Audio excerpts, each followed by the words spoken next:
What's up, everybody? It's Joe and Tony, Tony's trying to futz with his computer over here. I'm having a little issue. We'll work out these issues and then we'll get into our conversation. We have a really good episode for you today. We got the boys from Bump, this album that I am holding in my hand. It's from 2006. Our friends Jay, Joe, and Dave are the three guys who made this album. It sounds kind of like Rush. It sounds kind of like, what else we mentioned? Goo Goo Dolls. Goo Goo Dolls. It's got some pop punk, power pop vibes to it. It's a pretty timeless. It still sounds good today. It's 15 years ago, but it still sounds great. And we're here to celebrate Pi Day, and we're also here to celebrate the 15th anniversary of this album with our good friends Dave, Joe, and Jay. And this is part one. We're going to do a part two of this conversation. So if you have any thoughts or questions or comments or pictures of these guys playing, go ahead and send them to us. Here's the graphic covering our faces right now. btppod@gmail.com, or you can call and leave a voicemail or a text, whatever you want, 608-728-7763. It's kind of like a PBS marathon we're doing right now. We're talking about Pi, we're talking about Bump, we're just talking about all kinds of stuff. So anything else you want to add to this conversation about your friends in Bump or Pi or whatever? They're just talented musicians, and I keep looking at it and thinking about the Pi. It's like, okay. Yeah, we dig into stories with them about like song by song. We're thinking about all the lyrics and the music that went into this. They have a few tracks we didn't even get to on this because we were spending so much time talking about talking about the history of how this came about. And there's a lot of good stories here. So thanks for watching. Please subscribe to our channel if you haven't already. Go ahead and like our Facebook page or subscribe to our YouTube channel if you're watching on YouTube. We'd appreciate it. We're going to have more conversations with these guys coming up in the future. So look out for that. And like I said, look for the graphic and ways you can contribute and share your memories and thoughts about these guys or questions or anything you got. 608-728-7763 or btppod@gmail.com.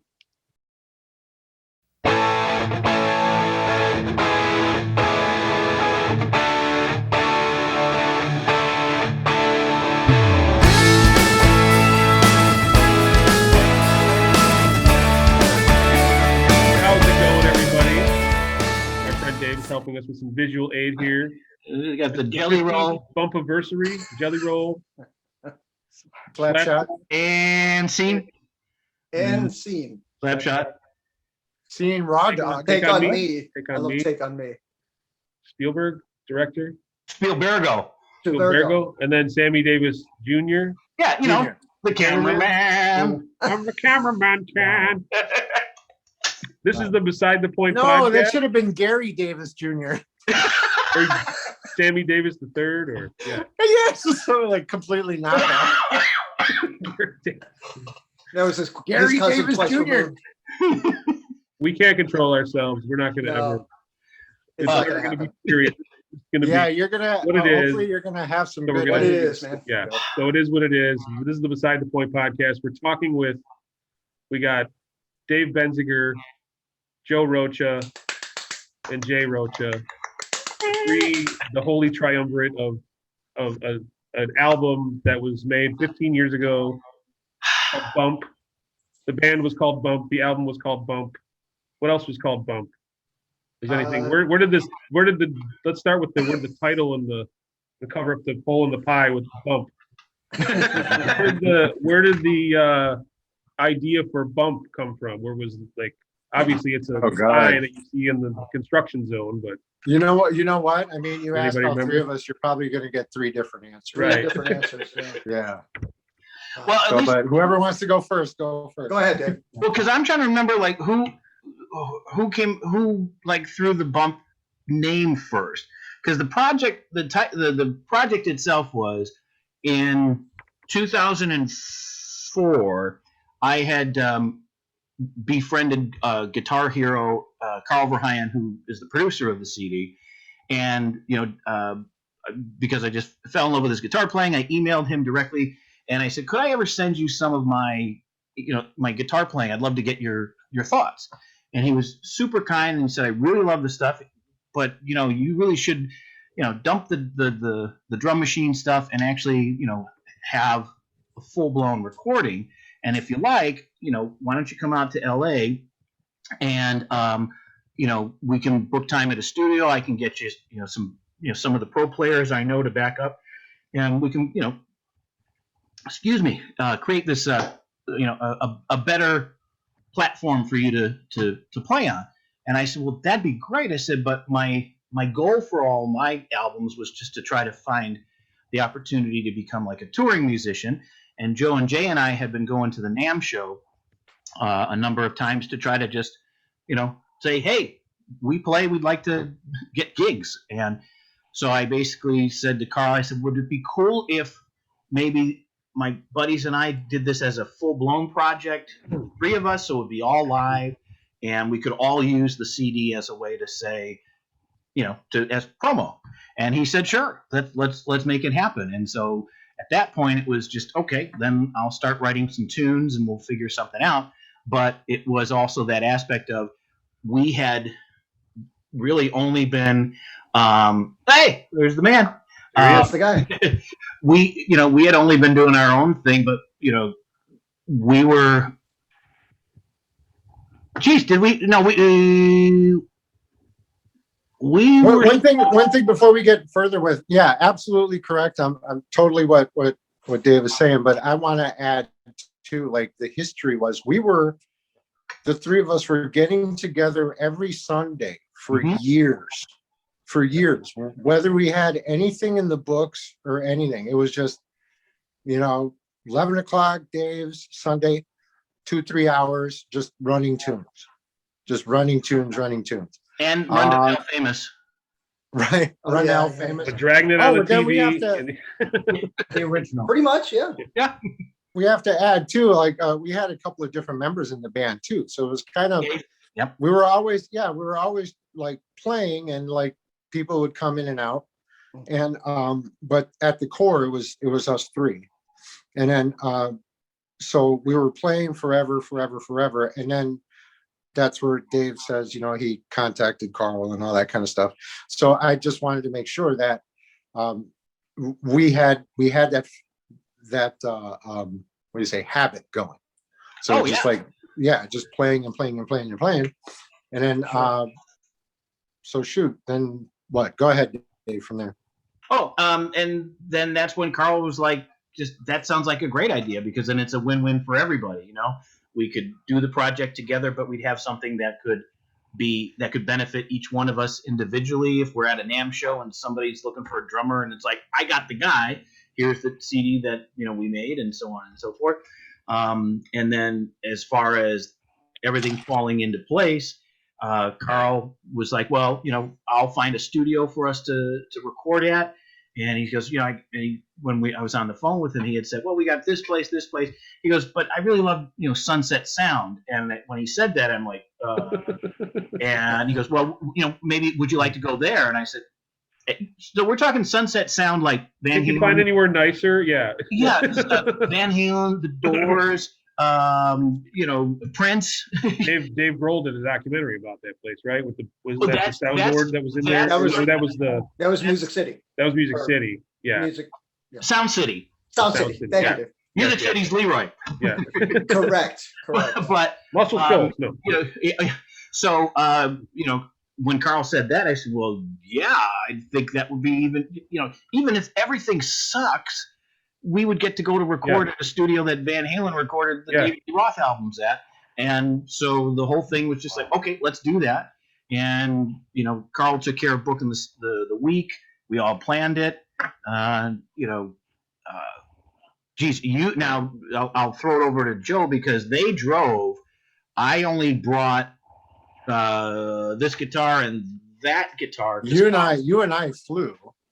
Yeah. Oh no, that's right. You and I flew. Jay and Wes. You and I flew. That's right. And then he drove cross country like a maniac, because he actually had my drums in his pickup. Yeah, I was the cartage company. Yeah. Well, unbeknownst to me, and I don't know if this was like bad communication but I didn't know that Carl had a drummer in line to work with me. It was a buddy of his coming and he was going to bring all of his shit.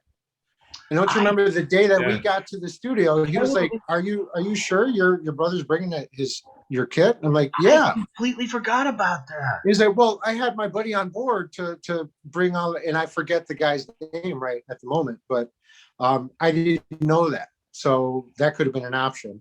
But either way, it was still coming. I got to record with my 1995 Premier Signias.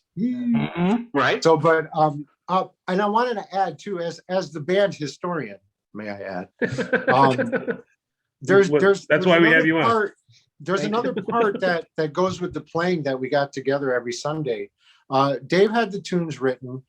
They were all sketched out, and essentially what we would do every time we would get together, we would run the album. You know, run it. If there's any tweaks, make some tweaks. And so essentially we were so rehearsed with it that once we got to the week at Sunset, I recorded drums in 2 days, maybe a day and a half. It was more a day and a half, yeah. Sure. And then the guys had the rest of the time to do their BS.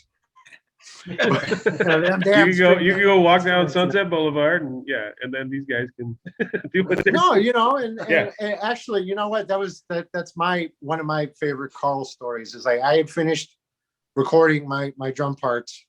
Everything was stacked away.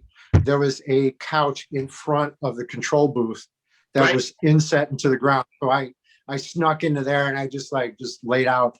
And I hear Carl talking. He's like, oh, he's looking around. He's like, where'd Jay go? Is he going out looking at the sites or something? Yeah. And I turn around and he didn't even see me. I was like, I don't know, Carl. Why don't you just ask me? I totally sprung it on like, whoops.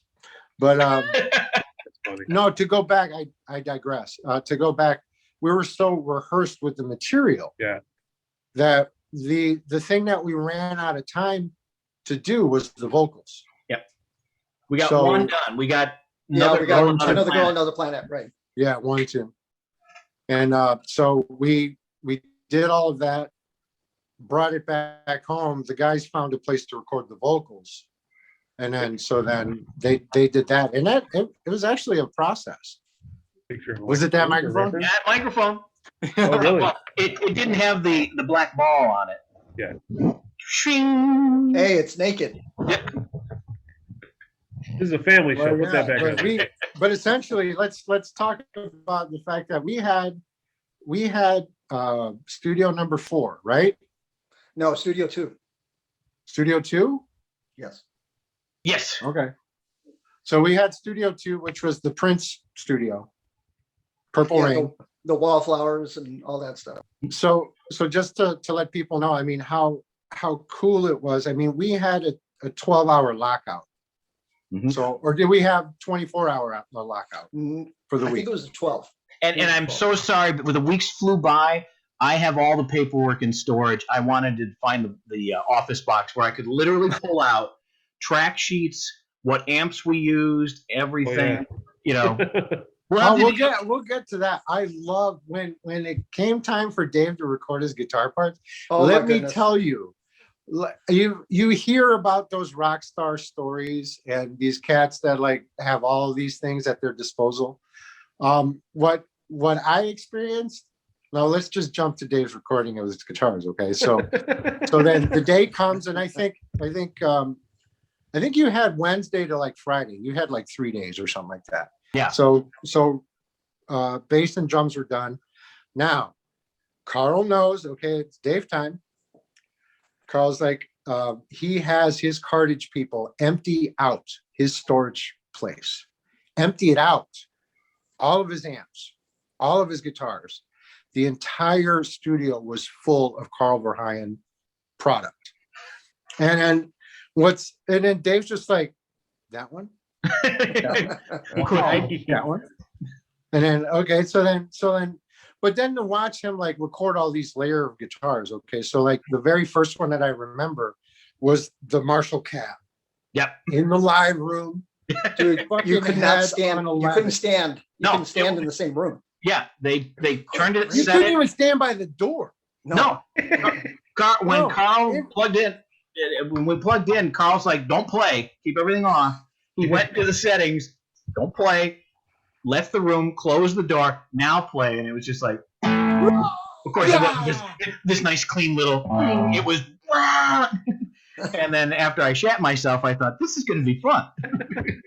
But it was just really neat. I mean, this guy who is what's going on? Oh, there it is. Oh, man, you are on it. This is a studio. That's A. Just for reference, it might be one or two. I'm not sure which studio it is, but it's at that location. That looks think like it. Sunset Yeah. Sound. it looks familiar.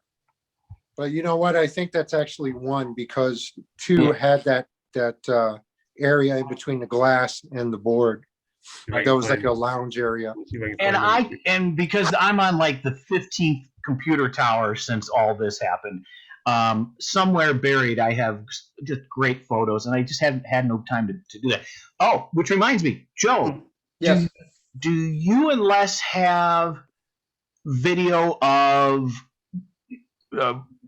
Geez, I think you dubbed almost everything. I still have the videos to dig out too. Of when Carl and I were cutting acoustic guitars.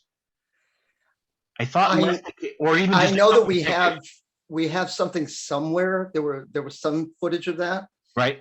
but like you, it's like it's locked away somewhere. It's like I didn't I get a chance have to my find it drum tracking recorded on 8mm somewhere. somewhere. Yeah. And I've got And- some of it too. Because the only thing Yeah. I don't have on mine was Leslie came in while Carl and I were playing, and she's like, I think she even said, "Do you mind if?" I'm like, "I'm playing with Carl Verheyen. Please record or take pictures of everything." Yeah. Yeah, that was literally like like playing with Jordan, and Yeah. Right. and actually not getting hit in the face with the ball, but Yeah, no elbows. yeah. But what remember what got cut out? I forget what tune it was at the end of it where we picked up the acoustic. And it was going on, and then he goes and he starts vocalizing. That got cut out of the Yeah, final tune. we have it somewhere. It's Right. somewhere. We have a copy of it somewhere. I have to find that stuff and dig it out and try to put it on some kind of It's on the remastered external. version. Yeah. Well, and here, Put it and on here's, the repressing of the. and even if not that, here's the cool thing: is whatever we can dig up, you post that on Bandcamp and just say, "Hey, here's a little bonus. You buy the CD, we'll give you a little bonus, little track here." Yep. And then people will say, "Well, there's like 3 bonus tracks on the thing already." It's like, no, this is another bonus track. It's even better. Even better. Yeah, there's 3 bonuses. So wait, what else? To just know that Carl could just snap his fingers and have everything at Dave's disposal was pretty cool. That was really cool. Yeah, it was very neat to experience. What else? We were working right next door simultaneously to the Dixie Chicks. Yes. Okay. So wait, if this That's was right, I like remember that, 05, Home. They were doing home. Yes. Trying to get custom. They were probably in Studio 1, and then you guys were in 2, right? I think so. no, they weren't in 1 because No. remember we got the tour of 1 and nobody was in it. Nobody was in it. That's Yeah, right. that was the one. That was the Zeppelin. That was the Zeppelin main studio. room. Yeah. Yeah, Okay. that was the first one. The All Chicks I were know- in 3. I remember being in the courtyard with the basketball net. It was just a net. It wasn't an actual basketball court. There was just basketball net on the ground there. Just On laying the there, ground, crumpled sitting up. Yeah. But I was on the phone and just talking, and then one of the Dixie Chicks walks right in front of me, and I'm just going, and she just gives that nod, like, "Hey, how's it going?" Almost like you're not as weird as you probably are because you're at least in this building. You're in here. You're on this Yeah. complex. You're allowed to be in the building. Yeah. Exactly. So you have at least have some sort of thing. And Yeah, I- if you're not geeking out and going, I get girl in another room, dude. You He's see like, what he's doing okay, to this that guy's a pie? professional. He's here to. Pardon? Joe? What's Did that? you see what he was doing to that pie? Yes, I did. And then after she walked by, I'm like, "Our record's better than your record." Yeah. And then they Yeah, get a well, gram we'd say in, that. and then whatever. Another name droppy type of thing is I'm trying to think of like who was actually in the studio before we got into it. And do you remember who was? No. Uh-uh. Yellow Card. Oh Really? wow. Yellow Card, yeah. They were I think they were recording that Sunset Avenue jam debacle. Yeah, thing. Ocean Avenue, Debacle. whatever Ocean their like Avenue. hit Yeah, was. yeah, yeah. Yep. Yeah. Debacle. So so that was pretty cool, you know. Wait, Dave, tell the story about the Bantar, the 90-night Bantar. Oh, very much so. So in the song Super Karate Monkey Death Car, there's a break where you hear a little that kind of a Oh, thing. that one. Yeah, and so we're originally what was supposed to be in one of those breaks was a soundbite from the TV show News Radio, which is where the title came from. And prior to us going out there, it was a moment of, okay, I better see about getting licensing for it. And it would have been, if I remember correctly, it would have been about $5,000 just to get the audio clip of Phil Hartman saying the phrase, "Jimmy, my ass hurts," which was going to be the drop-in. Okay. Yeah. And Oh, that's right. Yeah. yeah, and I was just because on our demos that's what we have, Yes. and I Yes. still listen to that version too. And I was just like, well, that's as much as I want that soundbite. It's like we can't, I can't, you know, Yeah. that's just too much. As much, you know, even though it would be going to Phil Hartman's estate and that, it's just like no, I don't have that kind of money. We didn't have $5,000 to spend on like a nanosecond. Yeah, literally like just a second. Yeah. You So- gave Joe all the money for gas and plane tickets and everything else. Right. Yeah. Right. Get all your gear out there. Yeah. So Yeah, Carl, we had- flew out there, but then we walked back. You know. Right. To walk- Yeah, and they had to walk through Denver. Uphill both ways. long- Yeah. You don't Uphill walk both through ways. Denver, you fly through Denver. Yeah. The jacket has spoken. You had to hike through Denver. Oh, Jacket hasn't started speaking Yeah. yet. Uh-oh. Uh-oh. Here he comes. but yeah, Carl said, well, I got something we can put in the break. I And, got something you could put in the break. and I want to, and again, some of these things I'm coming back, I'm like, holy crap, I completely forgot about them. But I think it was something along the lines of, let me get Bantar. To which, huh? And he digs out a 6-string banjo. Or I don't know, it was a regular banjo? No, it was a Bantar. Six, yeah, Bantar. And to which he basically had said that how he had a 6-string banjo strung up like a guitar, so you don't have to learn how to play banjo, and that he used on sessions, but he just didn't care about the instrument, so he would like douse water on it when he was done playing a track and stuff. And so we literally just pulled out Bantar, waited for the break, and went whatever. And I can't remember what it was. Yeah. Now. So was that officially its name? Without Bantar. Bantar, yeah. And it's funny Without because Bantar. because I have one as well, but I've always called it a banjo. So Without Bantar. Oh no, it's Bantar! Run! Exactly. Run for the hills. It's Bantar. there's We're a, gonna there's get a a picture of Bantar in our background. Fucking the tie. that would be the follow-up album, Return of Bantar. But now I'm trying to remember, Joe, because the other break in there is a very out of tune ukulele. Yeah, Joe, a did very. you play that? Bing, bing, bing, bing. You know what? Yeah. No, was that Jay? No, I didn't do none of You those. sure you didn't do any of that? I wanted to. I could have sworn one of you guys did that. You know, I don't. Yeah. No. Well, I what's wasn't funny is me. I think Dave did it because you could hear him on mic laughing. Oh, laugh. That's right. That's it. That is He in there. laughed. It's in there. So you went beep, boop, beep. It was My Dog Has Fleas or something like Yeah. that. And it was like, beep, But it came out like dogs, fleas, my hair. and then you hear the giggle. I don't know if you're gonna The be giggle. able to hear Yeah. this. So it was Dave. It was Dave. Oh, that's too funny. Can you guys hear that at all, or no? No. No, I No. didn't. That's not coming through on the audio. Okay, never mind. I'll drop it in. There you go. Later. So, I'll layer it in there. I guess to not make this so random, we could start like first track, not to play it, but we could just talk about it or Yeah. any kind of like remembrances. Like what's the That what's the was first that one? was my idea. Power Like View? think about to keep it going and do one after the other. Power of You, the first song. Yeah, you're gonna have a lot of editing to do, Joe.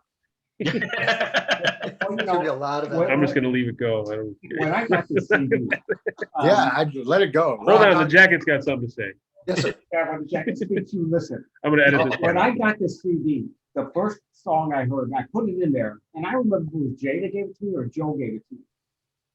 But the first song, every song on this CD is worth listening to. It's Thank amazing. you. We were just Thank talking on you. the way here. That's an awesome first track Yeah. And the for second one. for an opening track on a CD. I mean, you can't get much better than that song. is- Well, with thank me, you. It's very kind. Yeah. Very usually much. on a CD or a thing, I like like maybe one or two songs. There's very rarely a whole CD that I like every song on there. This was one of them. Thank you. And it's like, Thank you. wow. Which is why it stayed in my glove compartment and never left there. Yeah, we had Joe on our like just regular podcast without the video about 4 or 5 years ago 4 or now, 5 years ago, probably. yeah. Mhm. And we talked about this, and I think you brought copies of this and gave them to those of us that didn't have one yet. Or I think Was I'm it trying to remember Joe? if I bought one. Yeah, that's I know I right. bought the album when it first came out. I bought it on iTunes. Oh my goodness, the iTunes. Back in the iTunes days. Way back when you could buy stuff on iTunes before it was like trying to be Spotify.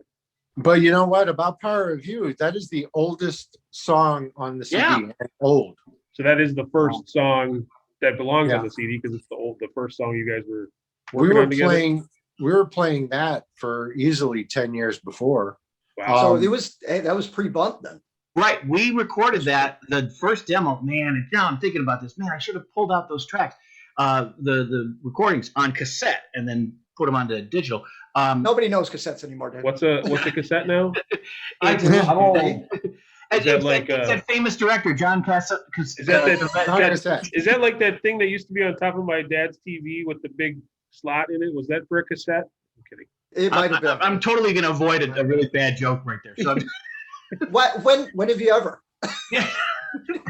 I've matured. There's a I've first mat- time for everything. Yeah. I've matured over the years. That one we did when I lived in Westchester after I got married. So that's 93-ish. Because that we Wow. did the original Power Review on my 8-track Fostex reel to reel. Fostex. Oh my Yeah. goodness, the Fostex. So we did, and on that demo promo tape, we did Power View, Spanish Castle Magic, and Nights on Broadway. I love. Okay, that so wait, version. dude. I have even an earlier remembrance of that too. Uh-oh. Don't you remember the public access thing we played? Yes. Oh my God! I know I have that clip. Oh, That is the debut of that song. that's And that was right. easily 88, 89. Whoa. We were power Power 3. then? Yeah. Yeah. Yeah, Wow, okay. and it's on that. We were not labeled, but we went by that name on that show. I got to get someday. I will be. That had Spanish Castle Magic. Yep. That had Power Review. That We I did think Hammer it to Fall. had an Eric Johnson tune as well. Oh, Highlanders.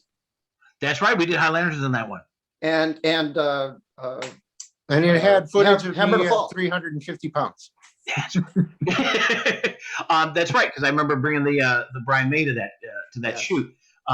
Someday I'll have the blessing of being able to have all my things under my own roof again, and I will spend hours upon hours taking all the old stuff, putting it onto digital format, and putting it on the interwebs, especially the Yeah. stuff of me playing guitar when I was a kid, so that every time a student goes, I don't know, I really can't do this, I'm going to say, you want to hear the worst guitar player in the world? I'll play him for you. And that guy got a chance to go with his buddies to LA to make a CD. Yeah. Anything can happen, you know. yeah, I want to see the videos with the old Washburns. Oh That's God, what I have them. You know, and it's funny too because the whole full circle. You remember me taping up the black Washburn with the yellow tape to make my own Yes. Bumblebee, and then Yes. of course now I get that. Yeah. I So, get that. The other thing about Power Review, we can go on hours on every song, but the other thing I remembered about Power Review was Steve Dahl was offering the opportunity for local bands to have their Yep. stuff played, and Yep. we kept going back around, and I was like, I really loved, I loved every song that we all did, but I kind of wanted to send him Angels Come Down, but at the same time, it's like, well, we got this big lead off track. And so we went with the big leadoff track, and he played it. And at the very end of playing it, he goes, "Well, we can see who's the leader of that band. It's got to be the guitar player." And it's like, and I was just like, "Put me in the room with this guy," because like, so there's a lot of guitars on that one. it's all of us. But the thing that I always enjoy, just to kind of put my little 2 cents on the power of you, is that anytime I've had somebody, like if somebody says, "Hey, I want a copy of that bump CD," and I, give it to them or sell it to them, I always want to listen to the CD again as if I'm listening to it with their ears, like they've never heard this stuff before. And all I keep thinking every time I start the CD is, "Man, them drums is huge," because just that opening. I mean, Jay played the same intro when we did the little demo, and it sounded great.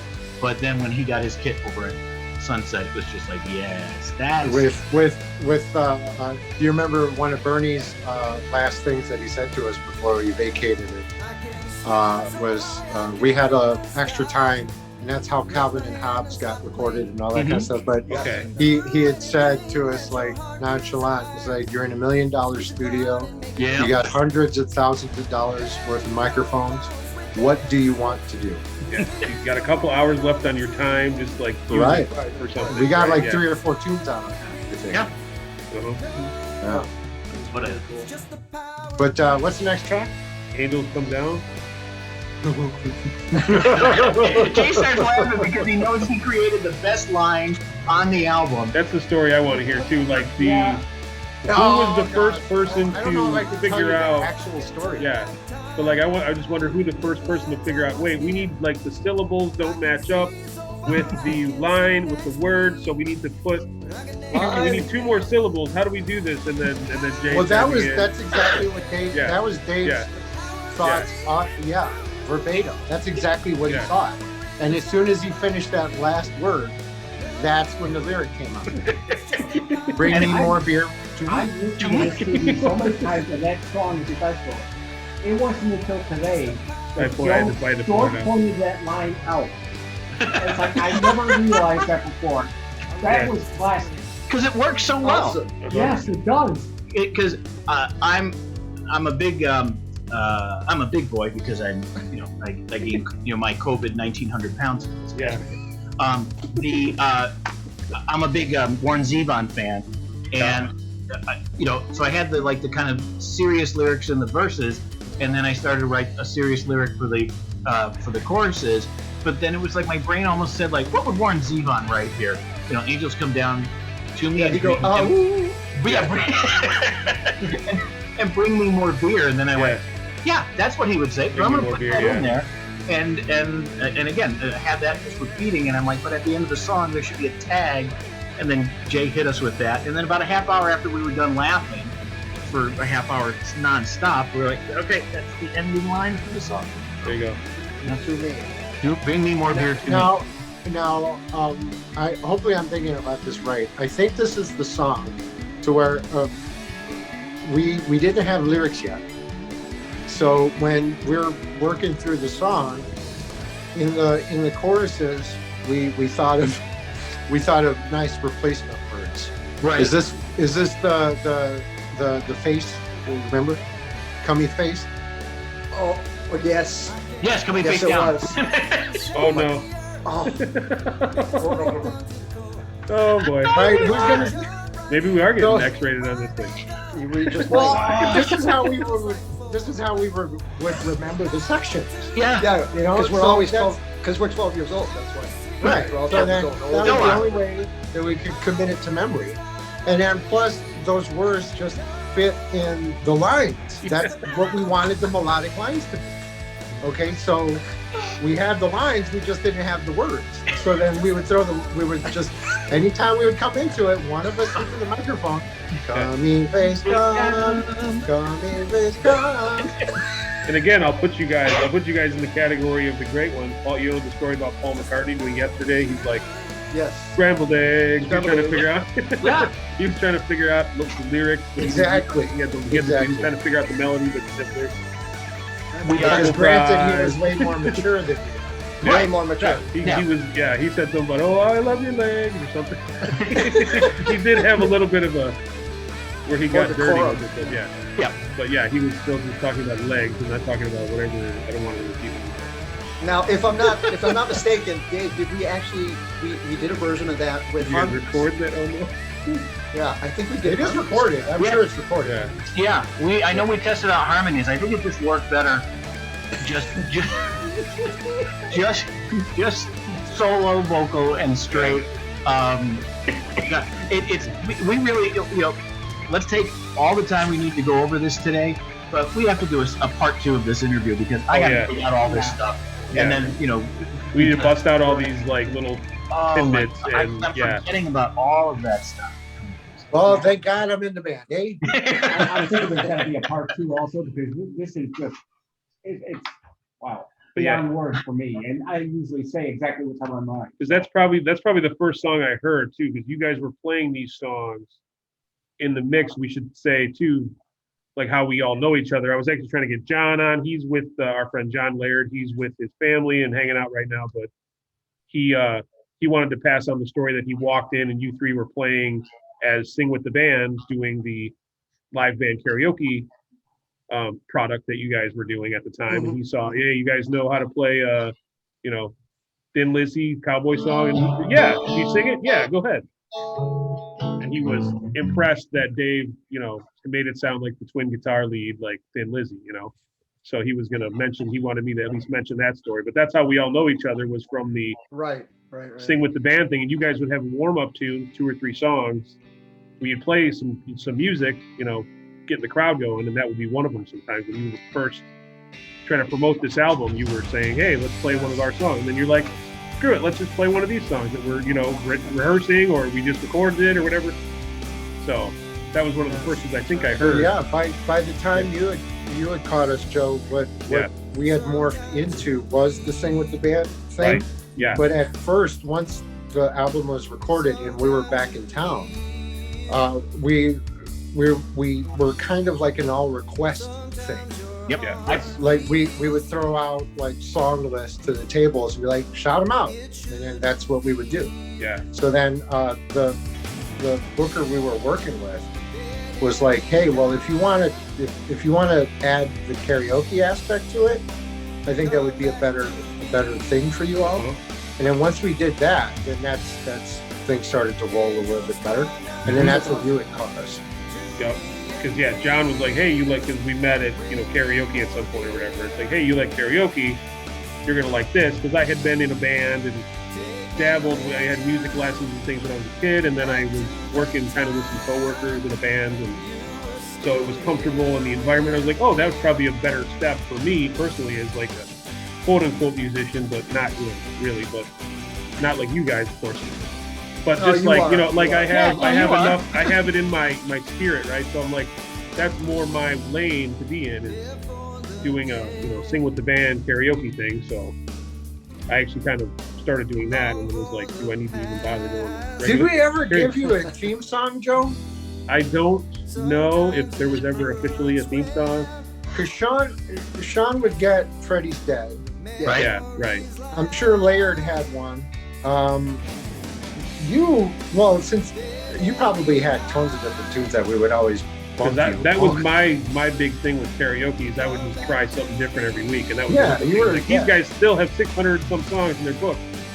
I have a variety, to pull from, and so it's still okay for me to like explore and and being able to see what it's like. It's a really fun experience. If anybody ever has a local version of it, because it's popping up all over the place nowadays, and singing live band karaoke. Because Jay, you still do a live band karaoke, another group, and then Joe has been carrying on the Sing with the Band banner with other musicians and stuff.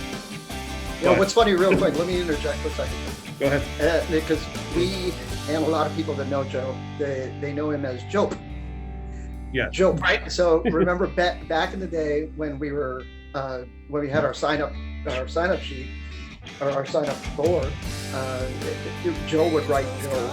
I mean, there was always somebody. There was always another Joe. Too many Joes. I mean, there was a Joe on stage playing the bass. I was like, there's too many Joes in here. I gotta put Joe P as my Joe name. P. Yeah.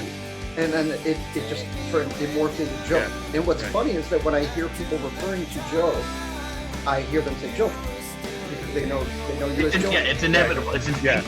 It just became. I mean, I put it on all my like branding and my things now. It just became Joe. All our fault. Sorry about that. Yeah. No, I appreciate it. It's right here in the corner if you look at the screen.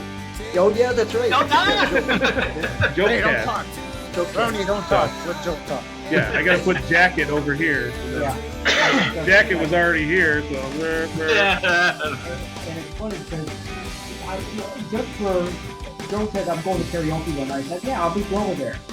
And I don't sing, and I just sit there and listen.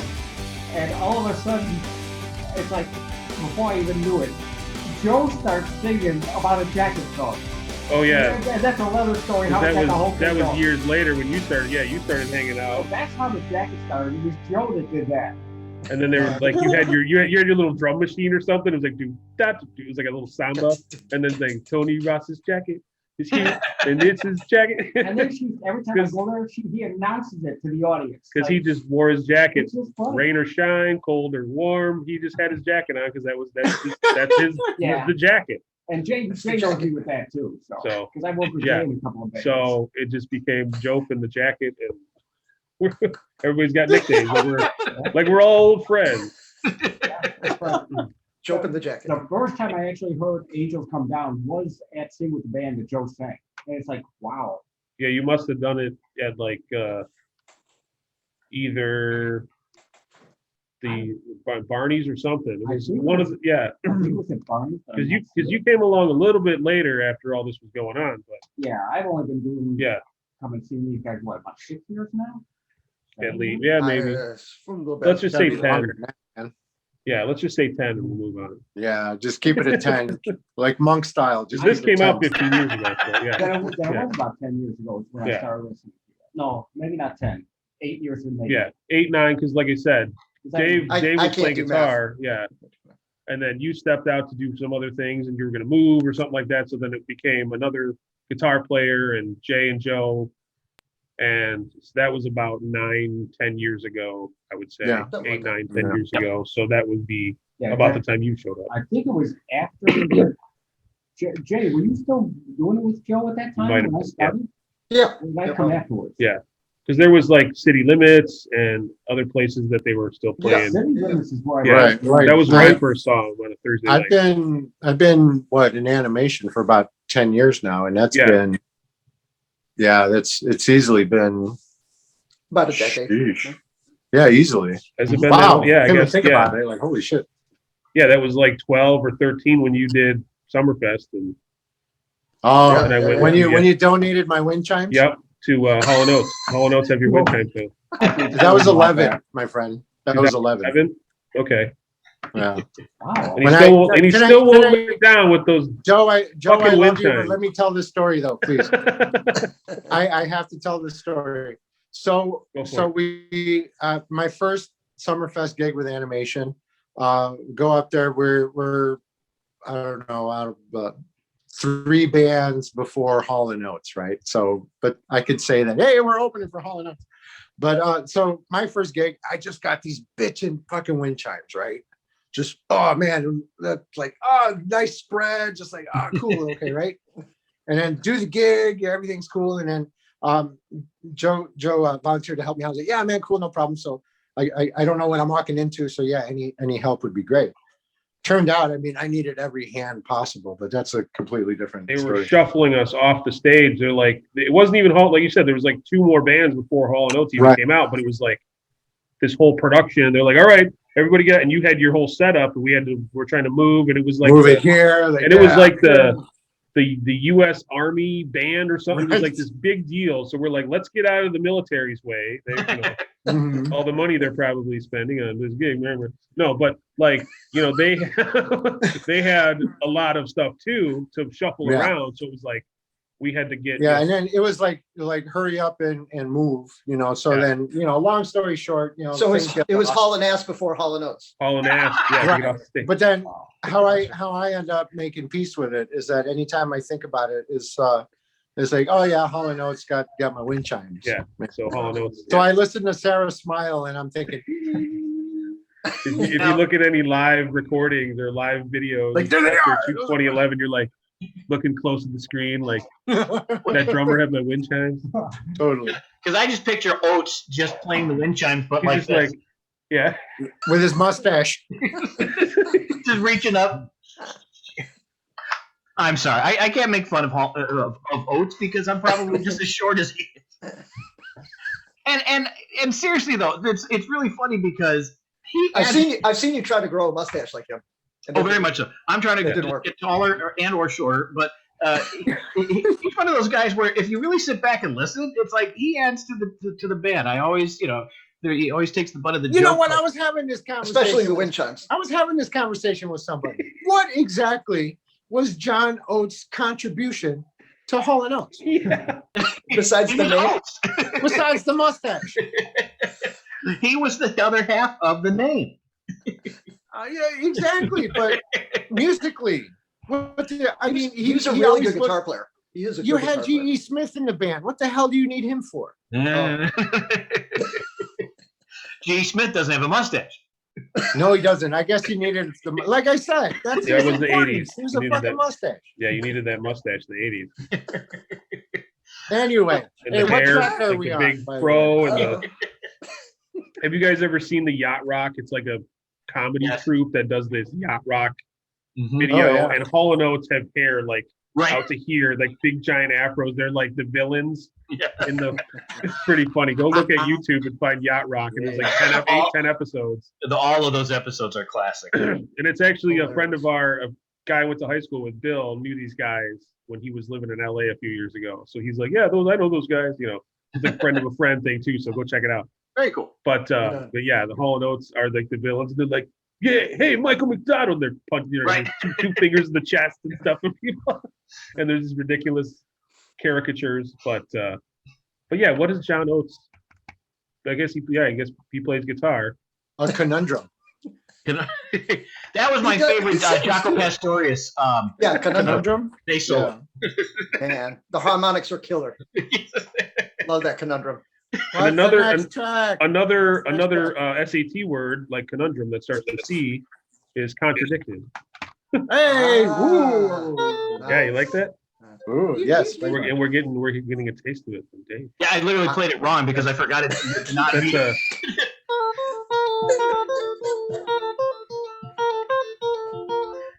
And all I Sing just it, remember is, Tony. how do we make a pop song out of 5/4? Yeah. 7/4. Yeah, I never bothered to count 7/4. it. But it No, but works. this is the one that Carl was howling over at the end. It But was yeah, funny as all get out. that ending is all Carl saying, I got an idea. And then we went to town on, having Jay put in this percussion, and Carl's like, let's take these acoustic guitar ideas and we throw it into like a Spanish thing. And as he's describing this, even though, again, he's a guitar hero of mine, I'm going, what the hell are you talking about? And then we start doing it, and it's like, oh my God, how cool is this? And it's Hey, what was the assistant's name? I was trying to think about this the other day. It was Bernie. Eric. Bernie. Eric. Eric was his name? yeah. That kid Yeah. was running around ragged. Yeah, and that's why I'm so bummed that I didn't grab that paperwork, because he was the one going around going, okay, if they put this on that track, this. Yeah, And that he was, was record keeper. yeah, Really? that was before iPads and we could do that. He was literally, it's all on yellow notepad paper. So all of this will be in part 9 of Yeah. So we get to episode 9 of Yep. And since this is my first vocal tune on the CD, we can just go right on to the next. Yeah, I was gonna skip it anyway. It's not really important. But no, It's it's really good. like, but yeah, like me and Tony were talking about this too. The fact that you guys were doing, and we're not trying to just keep on praise. It's like we look at all kinds of different music. We listen to all kinds of different stuff, and it's almost like like I said, we really do lump this. I do anyway. We lump this in with other stuff that we like, and it's like, okay, this is a solid pop record. Definitely, it's obvious that you guys are. Especially Dave, writing these songs, you're into like a pop rock, like power pop, whatever kind of mood, Yep. songwriting wise. And these things, these songs are just, they pop. They're catchy and sing along and. Thank you. I mean, because the honest to goodness, game plan was, okay, let's make a CD where we can promote ourselves as musicians who would be, perfect for being, touring musicians behind famous bands. And all I kept thinking about were all the famous bands that, who stylistically we enjoyed listening to. So let me write a song that would kind of fit that type of thing.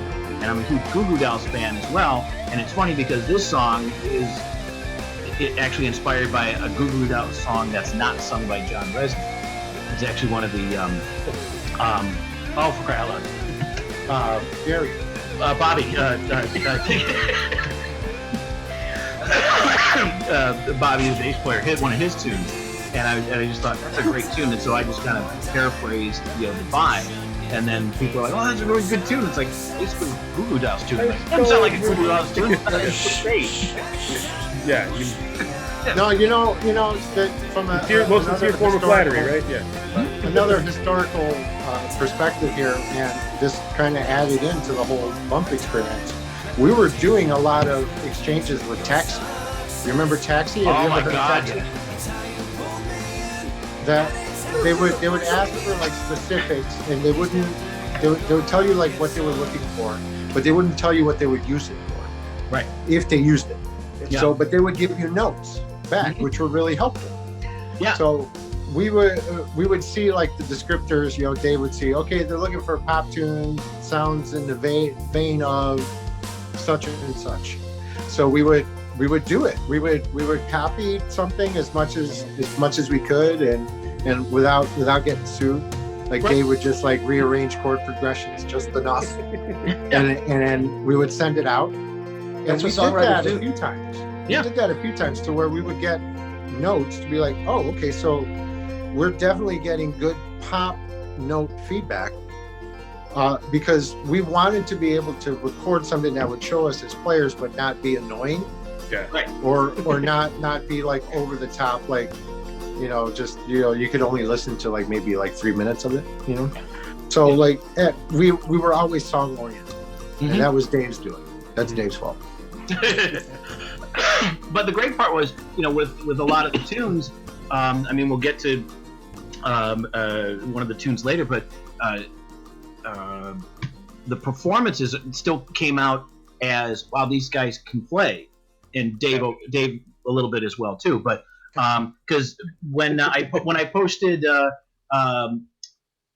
when I just put the album back up on Bandcamp up on Bandcamp. Jay Rocco was just like, I was listening to the Everything Will Be Fine, Everything Will Be Fine, and he was floored by how well you played on it. He commented on the Facebook post, and it was just like, yeah, that's exactly it. I wanted to write songs that we could play to, but would let have every opportunity for us to sneak in some cool stuff. I mean, Joe's got a bass solo on a pop tune on this record, and it sounds perfect. No one would. I don't think anybody would do a bass solo on a pop thing, but when the opportunity came for him to do that and do what he did, then it's like, this is gold, because it's a great song, and then it's got this icing on the cake. Okay. So it was that kind of thing. We're talking about Pie, pie. sorry. Icing on the pie. Dave. And Find I it. was talking about that today too. Yeah. Show that we can play, show that we have chops, but Yeah. more try to be as musical as possible, and not so like, hey, check out this, 9-tuplet fill that I just figured out that I want to try to muscle into a song. No. Yeah, it works for the music and the song that you're playing, and it adds to. And there's everybody's kind of showing their. It's like now, musicality. Exactly. So. Contradict. What was next? I don't even know the running order, dude. I Ain't Got Time to Bleed. Was there anything else we want to talk about? Contradict. Oh, I Ain't Got Time to Bleed was the next one. I got nothing on Contradicted at the moment. I will before the next interview. Okay. Then I'll think of a million things. You got a dirty version of that one? You want to? It's already kind of a little dirty. Yeah. Like the underwear and stuff. Yeah.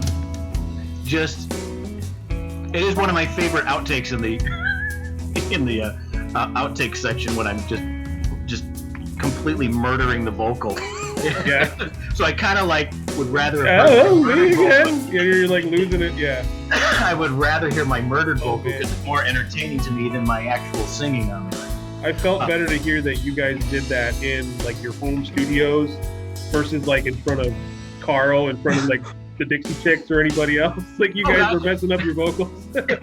Yeah, I mean, hell, if we did it and one of the Dixie Chicks walks in and just starts laughing, I would have been like, "You think you could sing this better? You come over here and do it." And then if she did it, then it's like, "Oh, we're golden. Now we got a guest artist on this thing. We're good to go." Because I've got tapes for, like I said, the bands that I've been in and things that I've done of outtakes and deep cuts, and we're laughing at each other. I'll maybe get some of that stuff out too while we're playing your stuff. But it's like, yeah, it's just such a funny thing. Like you're kicking yourself in the ass because you're messing up. It's like it's comedy gold at the end of the day. So much fun. It's fun to re-listen back to it.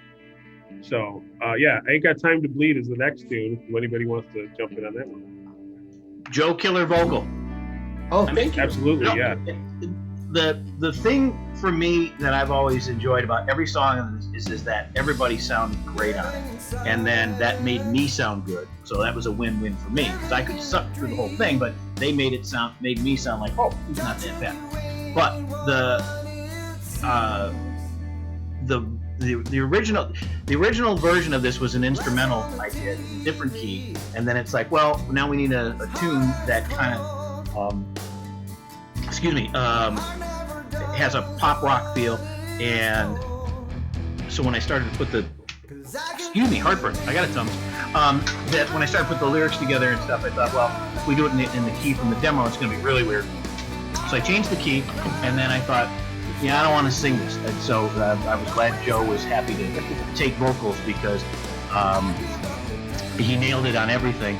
And all I can remember is just the fact that people would come and say, I really like that song. That's a great song.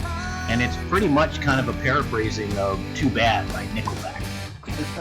Oh, yeah, okay. And people are like, but no, Nickelback bad. It's like, no, Nickelback not bad.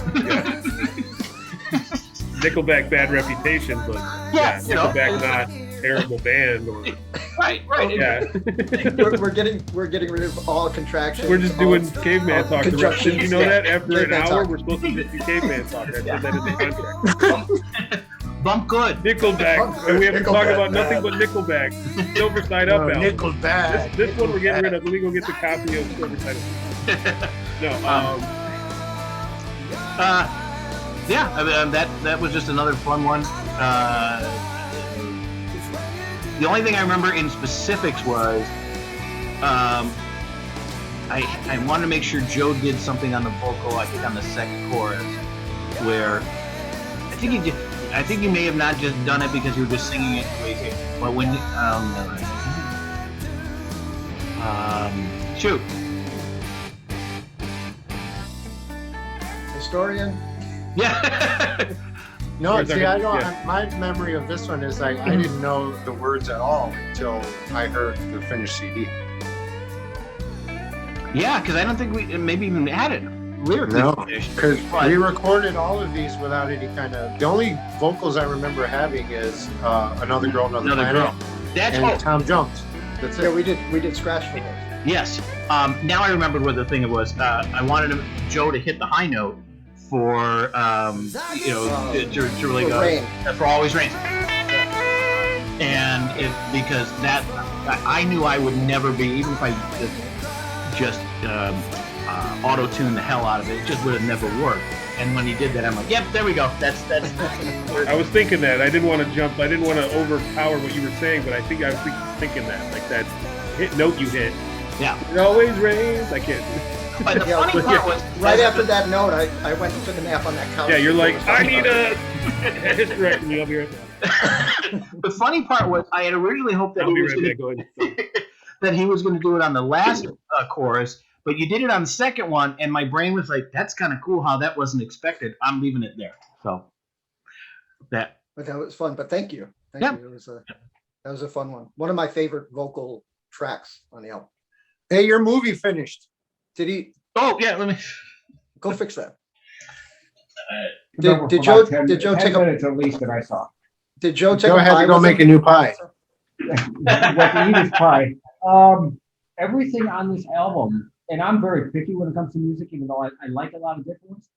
This one I can relate with every song on here, where I can actually, if I could sing, I would sing for them. Cool. And it's just That's a huge compliment. Thank you. Yeah. Thank you. So, like I said, this is one of the ones, and I love the cover of all you guys as kids. So, and there, There's a lot of guys in diapers in that. yeah, In their underpants. yeah. Now the outtakes, I forgot all about the outtakes. There's part 1 and part 2, and I didn't hear those until today. I heard a couple of them, and the outtakes are Well, hysterical. All Oh, right, they well, are. we'll let you behind the curtain with the outtakes. Yeah. They're actually in 2 different parts. First part are Sunset Sound outtakes. Second part are Dave home studio Home outtakes. studio vocal outtakes. Yeah. Yeah, and just for the record, there's tons of hours that exist Oh my on God. on Hours. Dave's on Dave. What? Sorry. Hey, I know that, dude. There's hours and hours of recorded just hilarity, mentally hilarious, just brain droppings that exist. That Oh my goodness! Do you remember how arduous that was going through and going? What are we going to pick? Oh yeah. Well, What are we going to pick for the outtakes? well, all I remember doing was every time we would rehearse, I would run a CD burner that would record not just the instrument performances, but all the microphones. And so at the end of, we would just record all afternoon while we were rehearsing. And then if somebody did something funny, then I would make a little note on a piece of paper that said, Funny. funny, Jay, this, whatever. He has some pie. I was up anyway. I figured I'd get some pie while I was up. And I would just He didn't jot ask me down. for a piece. Yeah, really. Go get your own. Well, he could have gotten me a piece of pie, right? And he didn't. he could have. What kind do you want? I'll go get it for you. I don't know which one is that. This is the chocolate chip, the one behind my head right here. Wow. It looks chocolate green from here, dude. It did, didn't it? It looks like pea pie. It does look great. It's got like a Pistachio. weird, Yeah. like Wasn't he it Pinocchio? looks like Pinocchio soup made pie. the guy who made Pinocchio. Pistachio. Pistachio was the guy that made Pinocchio. Pistachio. Oh no. You know, it's amazing that anything ever got accomplished, or maybe, No joke, man. No or joke. that we even like finished recording the CD, because it's just like that kind of that always happens. We were lucky we were as polished as we were when we got there. Oh God! Because if we would have done any of this, we would have We would have recorded 2 tacked songs. two Yeah. songs. Either that, or we would have paid for more studio time. You would have had to had another month of studio time to get. Yeah, Yeah. no joke. We would have been Axl Rose in Guns N' Roses in the studio for 12 years. I'm buying a lottery ticket this weekend. If it hits, then we're just going to go back and do the next one, and we can take as much time as we want. We can go to the studio. We can go to the Van Halen studio, that room, and Oh wait, No, we'll- have you we'll heard? rotate. I'm surprised We'll you haven't rotate. mentioned it. I thought Sunset is out of business. What?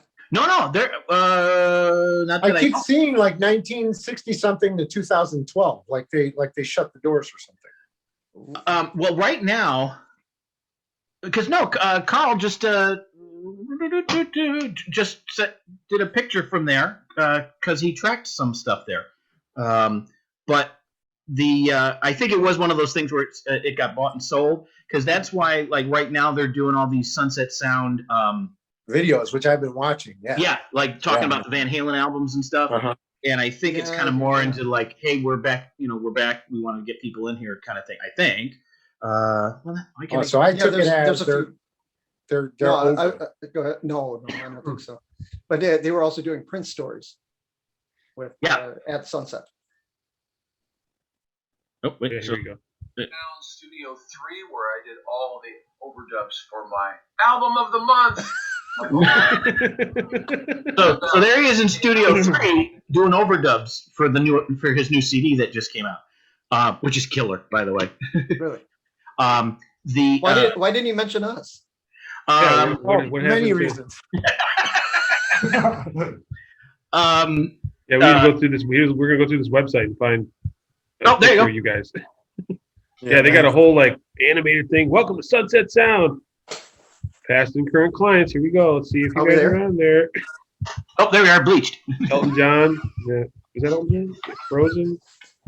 Hey, You're gonna have to Klaatu. go all the way to the end There's of that. Rock of the Westies. There we are. Little tums there. There were not. There we are. There we are. Hey, I know that dude. Who's this guy? That is one of the weirdest album covers. Joe Cocker. Joe Janis Cocker just Joplin. making that face. You guys, on the Friday of the week that we recorded, Carl had to go get a haircut. So he said, you Right. guys are free in the morning. We'll meet up at lunchtime and do the afternoon thing and the evening thing. These are all Oh, I forgot about Turtle 4. Oh There's my the Van God, look at Allen. all that stuff. So for that Friday morning, the week we were out there, Mhm. Prince. yeah, there was the Dixie Chicks album. Why didn't they put ours right next to that? should be right next to it. Yeah. Many Should've reasons. So Carl said Friday morning he got the day off, and I ended up contacting Tom Anderson Guitars and said, "Hey, I got the morning off. I'm like 40 He said, minutes "Who away." are you?"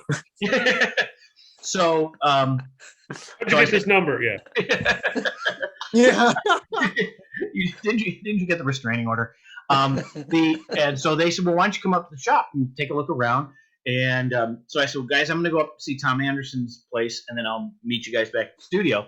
And as much as that was like a mecca for me, since I love these guitars, Jay and Joe, you tell them what you got to do at Sunset that morning.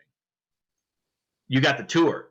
Oh, we got the tour. We got the major tour yeah. by I forgot who took us around, but we got to go into every room, and gosh, we saw where the chicks were recording. They had all their vibe up, and they had The tapestries and the rugs tapestries and the whole- up, and like you could tell they were doing the vocals because everything was like mood driven, so that was pretty cool. Walked through there, and then when we got to Studio One, like this is where like the serious magic happened. I mean, I was like restraining myself to like not strip naked and rub myself against the walls, and like As like, he's just known a to little do. bit, just rub on me, just a little bit, please. But the coolest part is that they showed us the echo chamber too. Yeah. And they opened the There's door. some- It's like that's how they Yeah, would we're get clapping. way back in the Like- day. Mm-hmm. Yeah. Yeah, we were walking around touching the walls, going, "Oh my goodness, Zeppelin was here, man!" It was really cool. Because you guys told me, because one of the things you mentioned, and I was like, oh, I really would have liked to have done that. And I knew I probably could have just asked the guys, hey, do you mind if I sneak in there real quick before we finish up on Friday? But you guys said that they showed you where Eddie actually recorded Eruption. Yes. And I was like, oh, that's where I would have liked to have stood, Yep. Yeah, they've got all What the a cool studios place. showing up on their website. Like they're selling them on. They're selling you on here. Check out Studio One. We got this. Studio Two. We got this. Yep. That's it. Yeah. That was We it. got two. Oh, you know what we You didn't gotta mention listen though, to like yeah. to back this party up even further. We decided upon Bump, and then once we decided upon Bump, we tried to figure logo and all this kind of shit. And the reason that you're looking at the diamond construction sign is because of the fact that it's public domain. Yep. So we didn't have to pay for it. And you didn't have to design a logo. You just go, let's just use that image. We'll just use that. Yeah.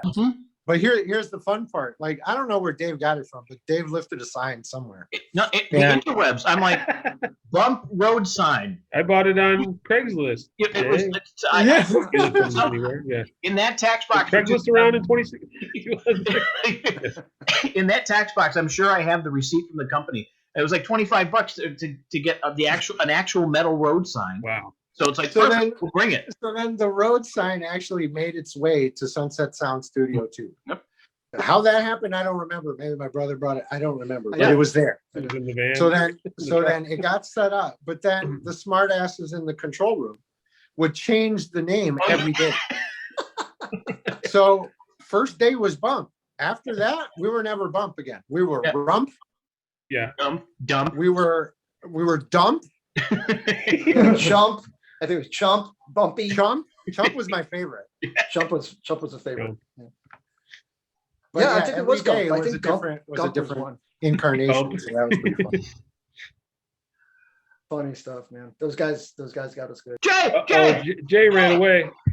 Again? Maybe he wanted to get caught. he fell in a well. Yeah, he disappeared Baby Jessica, completely. Lassie, go find him. baby Yeah. Jessica. But the next song on the CD here is Crash. You want to start talking about that one while we find what happened to Jim? Now, Yeah, that Crash is that's serious pop, man. Yeah, that's That's another Goo Goo Dolls vibe, and lyrically, me trying to be as all slick and he's so romantic with his lyrics. John Mayer, Oh yeah, John Oscar Mayer. And now the cool part was Oscar Mayer Wiener. Yeah, I literally was like, all right, let me try to be as fancy as those guys in their lyric writing. And then I came up with this stuff, and I'm like, man, that's just so blatantly, obviously, me trying to be like those guys. But it's like, I don't care. It's a good groove. sitting fetal in the corner of your life, wondering what it's like for those who feel. Pretty deep, Now, man. now, do we need to get you some therapy? Like that's, but I mean, yeah, like that's one of those songs. Again, and it's not just because you're my buddies. Like this is just good music, and yeah, that's one of the ones. It's like the lyrical content of it is, and we were trying to talk about these too when Joe was with us last time, and he's like, I don't know, you're gonna have to talk to Dave about that one because he wrote that song. I don't know what the hell he was on when he wrote that. While everyone else's star is burning bright, you're not even sure if you're for real. Yeah.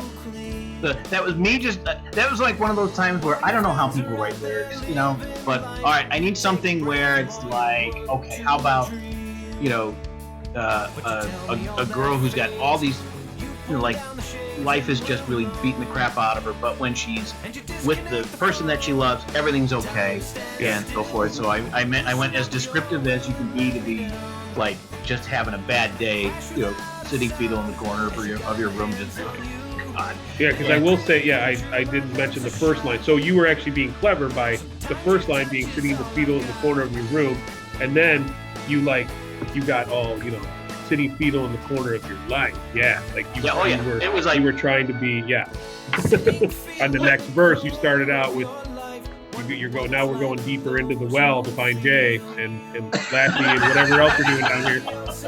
We're going in and we're exploring what's going on in the deep dark places of wherever you wrote that song. Yeah, but it was still about optimism.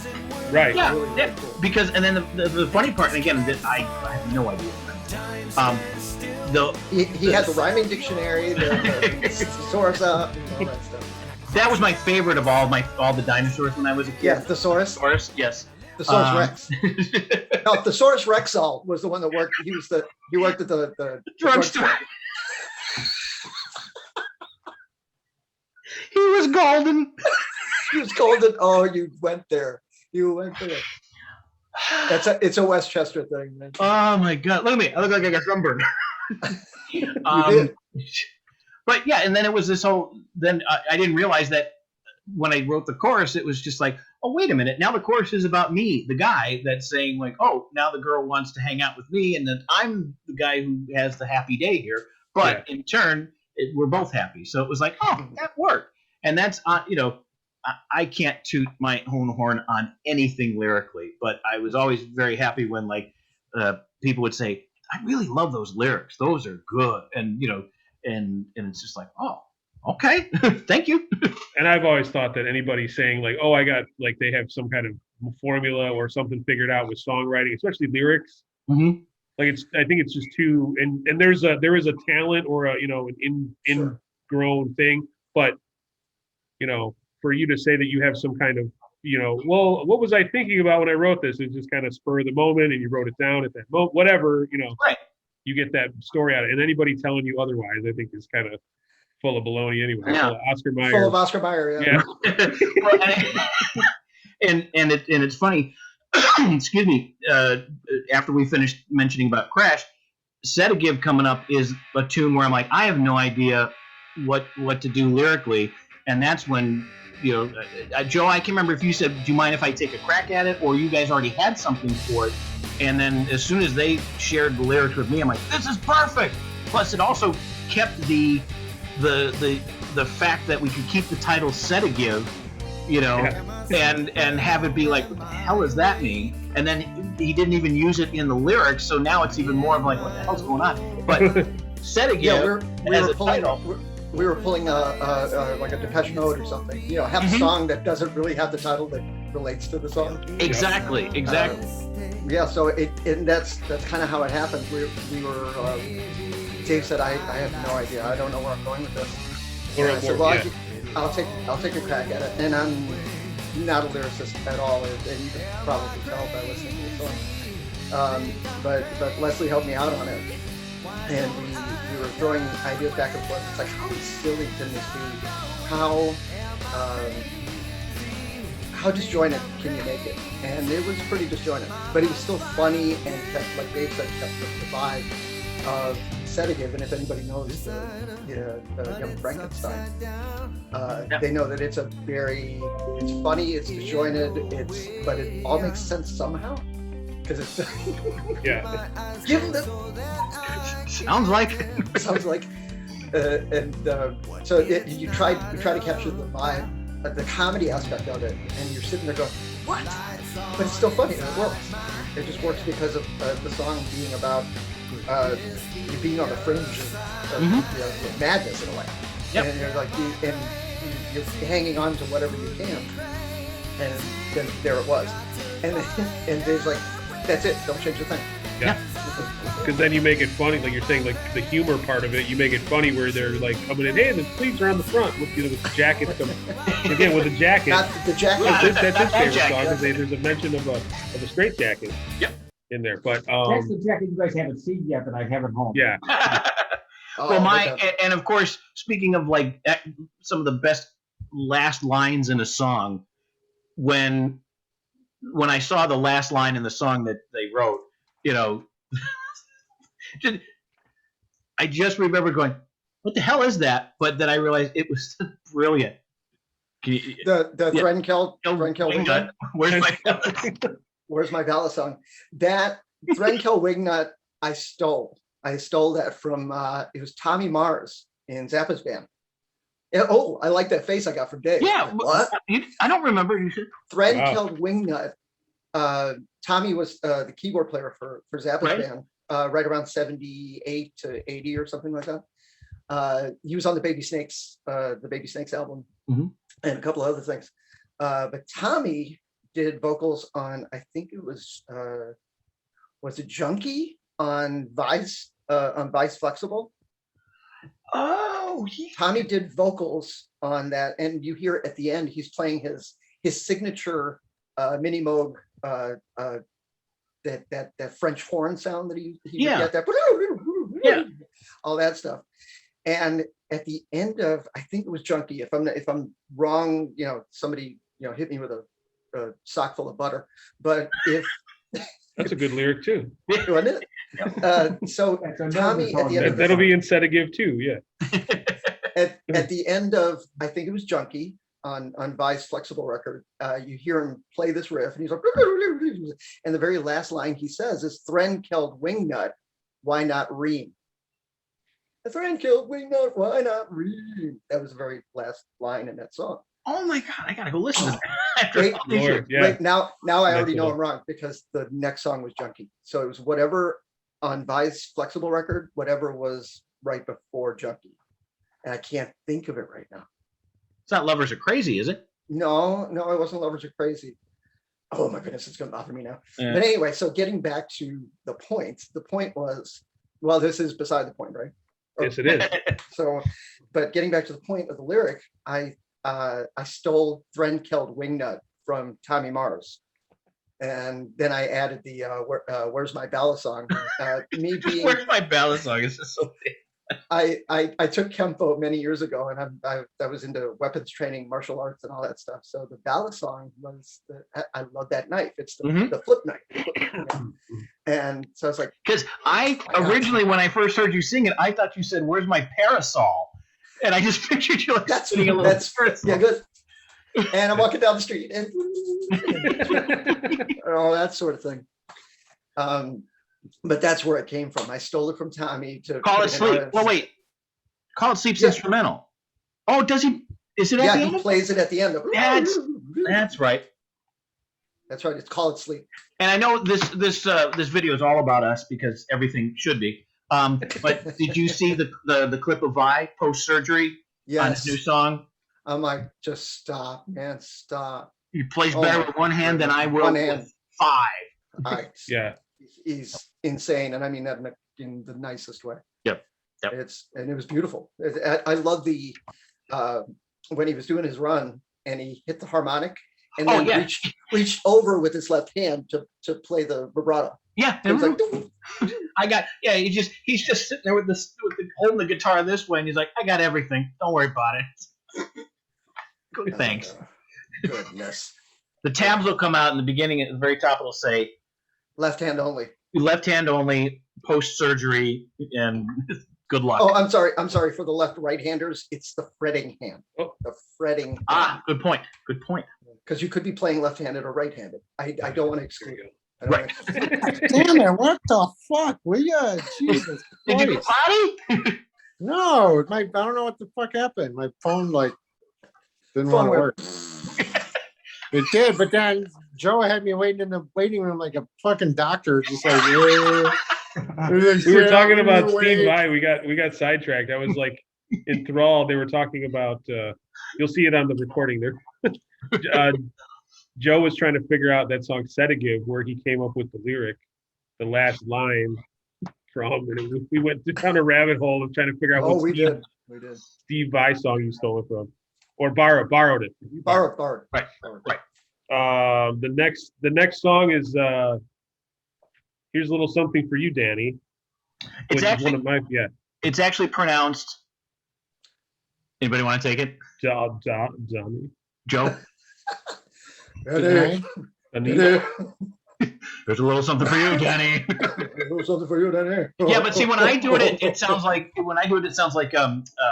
Jack Nicholson. We're waiting. Yeah. So this is like Jay was talking about Taxi. This was just one of those instrumental. Judd Hoish. Jed Hoyt. Oh God! Oh, I'm That so sounded a awesome. lot like Fur Elise. Sound like Fred Elise. Oh my goodness. He's lost control. We knew it was going to happen, right, Joe? It's okay. For sure. That's why this should just be a weekly series of just talking about all this stuff. So here's a little something for you, Danny. It was literally it's on computer now. I don't even have the piece of paper with me, but ever since my first instrumental CD, I was just like, I need titles for my instrumentals. And I just never wanted to come up with like something. It's like, And then since I'm a movie buff, Burbs, Mhm. There it is. all my song titles since then for all my instrumental stuff have been lines or references to TV shows or movies. And so one of the little instrumentals that I did for a Taxi submission was based. I'm gonna keep changing keys.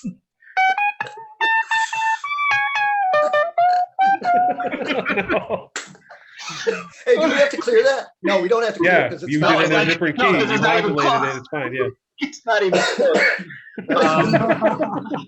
But it's so exactly I the same. It's just in a different key. It's fine. it's in a bunch of different keys. Yeah. Oh, you It's in play three all the different keys notes. at the same time. It's good. You play It's all not the notes. copyright. I play all the keys. Wasn't that a line in Sultans and Swing? Yeah, it's Guitar George. He plays all the All the Plays all the chords at the same time. Yeah. Excuse me. It's panchromatic resonance. You know, you just Hold on. hit all the keys. Here's Pooper. Oh my goodness. Yeah, hey, RTD's is Pooper. What's that? Yeah. He has a blue one and he has a gray one. How do you know which one is which? Uh-oh. Do you smell it? Star Wars would never tell you about that. Because that's how you tell what's the front, and what's the back of R2D2. You just wait. I guess you have to Whether he's wait. coming- You got to know whether he's, you need to be able to know whether he's coming or going. Yeah.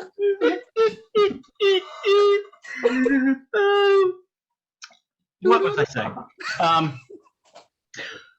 Oh, so we had this Blink 182 song, and it didn't necessarily sound like a particular Blink 182 song, but lyric title, there's a Blink 182 song that has a longer title, and I'm going down my list of all these movie references, and I'm like, here's a little something for you, Danny. I thought, perfect. So I put that in there. And then, like with Sedagive, instead of changing the title of the song to come up with lyrics, it's like, well, could I write a song about somebody named Danny? You know, and then I thought, okay, well, I'll write a song about a girl named Danny. Danny is a nickname, so that's why it's a D-A-N-N-I. And then again, I just went, let me try to be all pretendy and try to pretend like I can write lyrics about something. And so it's just this, you know. He pretended really well. Yeah. The faked it is pretty much it. It's just a little story about somebody, like an elderly woman who just can't live with the fact that like her husband has passed, and you know, so it's actually a very serious song on the record. Yeah, do you have a pipe and a smoking jacket to go with that as you tell the story? I do, but again, in storage. But the fun part was the fact that in the original demo, see, this is again why I wish I had the opportunity to have all my stuff at the ready. The original demo in the breakdown section had, like, you know, guitar stuff where left guitar would play something, the right guitar would play something, and I didn't want to really do that. And then I don't know if it was Carl that said, maybe do a bass solo, or did we have the bass? Did you start working on the bass solo before we went out? No, I didn't. I had nothing for the song. Okay, But that's when Carl said, "Why not a bass solo?" Yeah. Why Well, not we nothing? mentioned earlier Go ahead that and give us a bunch of it's nothing. like a pop song, but you're doing a bass solo in the middle of A a pop tune. serious, like, yeah, there's a story behind this song, ballad, if you will, and you throw in a little guitar solo, then keep going, then go to a bass solo.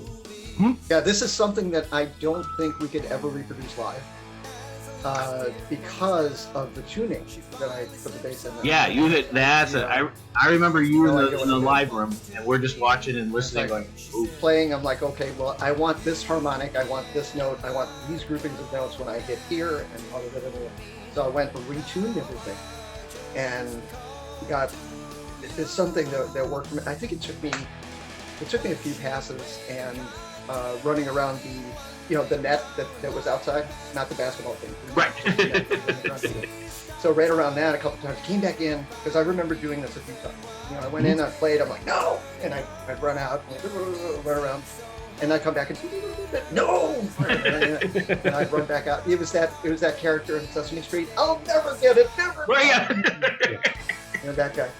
And finally got it down, and it was a pastiche, if you would, of all of my favorite bass players, kind of their bags of tricks. Mm-hmm. And it was like, oh, the harmonics here, the tapping here, the this and the chordal thing, and it was just I was drawing from all of my favorite players. I'm like, oh, I'm going to put some Jocko here, and I'll put some Getty here, and I'll put some Billy Sheehan here, and it was it came up with an interesting little solo, which I probably will never do ever. I love it. Again, it's one of those things where I still enjoy the song, but that's the icing on the cake. I love that part. It was And I listened to it today, and I was telling Joe on the way over here. I get a Rush vibe from Party. Oh, yeah. It sounded. That was the first thing. It's like I could tell a band the way he was trying to do that. I'm totally tone deaf. Yeah. But you can hear it with all of us, I think. You know, speaking, not really speaking to the guys, but they might agree that you can hear the influences kind of come out in our playing, which is cool. I mean, I like when somebody comes up to me and says, "I sound like someone," or I'm reminding them of someone. I'm like, cool. That's a compliment to me. Yeah. Because that's what I'm going for. I want to sound eventually sound like me. But if I'm quoting or sounding like someone else that I admire or I revere, Paul, vulnerable. Then that's the ultimate compliment for me. It's like, yeah, man, that was my vibe. That's what I was thinking at the time. Yeah, that's the biggest And I compliment totally you can give somebody. Absolutely. We had a Dustin Parker gig at Slice of Chicago. I remember this to this day. I don't know if Jay was on it. I can't remember if you were playing with us at that time, Jay, but we were doing a Slice. I know it was Slice of Chicago because it was dead, and it was the first time I'd ever been there. And we did our tunes and stuff. We took a break. I went to go to the bar. Dude, where was that? Where was Slice? Because I'll see if I can remember whether Jay was there or not. I always got like panic phone calls at midnight. I need you tomorrow. You need to learn 20 songs for tomorrow. There's been a few of those. I'd have to No, look it up. but I remember one of those Dustin Parker gigs probably on an aluminum trailer. Yes, I had a couple. A few of those. Yeah. A few of those. This was in Slice of Chicago. Took a break. Went to the bar to have a Coke and some green olives. And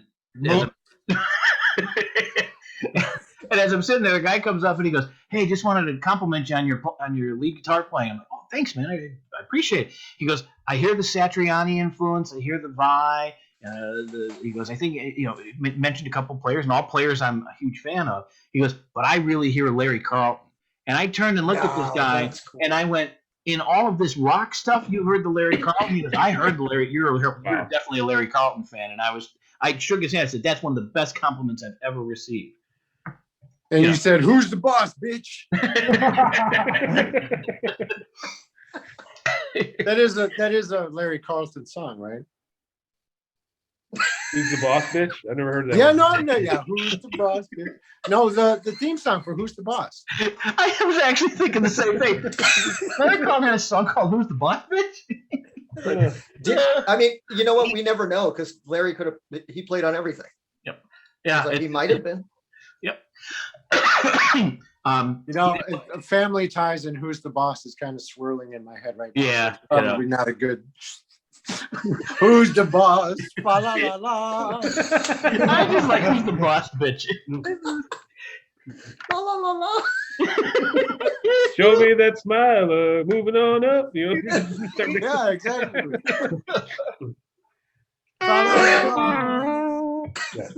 Yeah. Gotta finish with some Or Stevie Dave, J. what was the Cannell. other one? Yeah. No, but what was the other one? The Oh, I can't remember because that's another thing that I stumbled across as well too. I put that demo up on my YouTube channel. Wait, wasn't that the Studio Dogs? Yeah, that was That off we- the that we Studio did that? Dogs where we did Barney It was, Miller, too. what- Barney is Miller hip? thing. Yeah, Oh, yeah, we did the Barney Miller thing. We added, I made sure to add the tag because you can't do it without the tag. That not gonna- he's and not gonna play right all now. guitar. What is hip? Yeah. Yeah. What is hip was really cool. and again, more Joe vocal killer stuff, and Jay killing it on drums. Oh, that's what I wanted to make sure we make a point of. Set a give. Set a gift. Oh my goodness, yes. So set a we gift. talked about the lyrics and where the song came about. This was the aspect of, here we have a rock song, we need drum solo. And we have two sections of it. And I just remembered talking about the rehearsals. Just every time you're working out your stuff and it's just like, okay, this is gonna be so good. And it is. It's for me, I just And keep then cranking. Don't stop. Because again, the drums sounded so good at that, on the album. They were huge. And especially that track. Yeah. That track, the drums were gargantuan. And Yeah. it just sounded so cool. And Jay played the snot out of it. I would love to be able to play it now, though. I mean, given the time that has passed and well, all of us, we're not the players that we were then. So I'd like to have a Hopefully opportunity we're better. to get at it now. Yeah. we could see if we could hang it up or keep going or it's over. Yes, no, Setting is one of my favorites, obviously, for obvious reasons. I'm not exactly sure when that came around, year-wise, but it seemed like it came with a bunch of different clumps of tunes. Like we were saying, those are the Taxi tunes. Yes. Oh, okay. Big Ferrari. Can't get away from it. No, you can't. But yeah, it was, and the timing was good because it was funny because the taxi listing was they need instrumental tunes that sound like this, and I basically, like you were saying, took those exact song examples, tweaked them so that they would be instrumental tunes, almost identical to the style of what the listing wanted. And then they came back and they went, yeah, it doesn't really sound like the songs that they're looking for. And it's like, you could almost take me to court on the fact that they sound like something. No, but you know what? I know that happened at least once to where you got a note to where it said, we don't want it to sound so close. Yeah, I still have. There was one at least. I still have it, and ironically, the weird part was it was sent to me on blue paper. The feet, yeah. Just you get the letter back saying, "Hey," I'm pretty sure it was blue paper. Maybe the listing was on a blue paper, but I remember getting the letter back going. So I did the job too well. Okay, fine. But then again, things happen for a reason. Then the bump CD opportunity comes up, and it's like I need tunes, and I went, wait a minute, I got tunes. And so Set a Give is basically a paraphrasing of Creed. So was Angels Come Down, but no, wait a minute. No, not Creed. No, Angels Come Down was Every Rose. Every Rose, but I tried to make it because it has the it actually has the Every Rose. No, you know what? Wait, real quick before you go. I remember we were at that Wednesday night gig in Joliet. Right. And we launched into that song. And I think it dawned on me at that point, and here we are like 3 years after or 2 years after recording the CD, I turn and I look at Dave, and then he could tell that he finally got it. He finally got it because, yeah, and I'm looking you dead in the eye, and I'm like, you son of a bitch. I was like, it took me that long to figure out where it came from. And I spoke incorrectly. It wasn't Creed. It was 311 because I wanted Set a Give to be like Yes. Oh. You can edit that out. You wanted it to Exactly, be like the first yeah. two chords.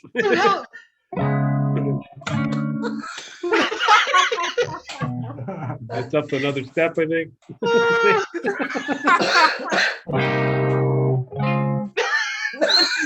Now you lost it completely. It's major seven. I believe it's a major 7 to a dominant 7. So, and a half step.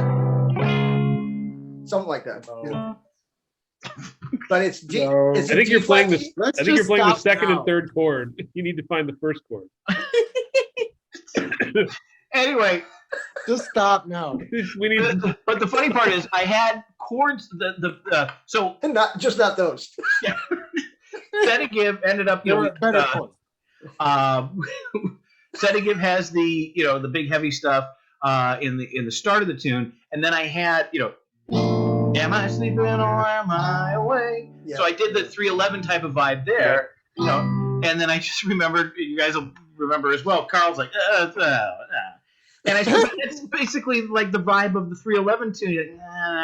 And then Carl suggested, just go to sus chord. So, and I think and at first I'm like, I want my jazzy chord. And then the more I'm listening to the vocal, because Joe was doing like vocal cues as we were just playing the tracks, I'm going, yeah, that's why you hire a great producer, because he's able to go, I think we could make the and yeah, you're right.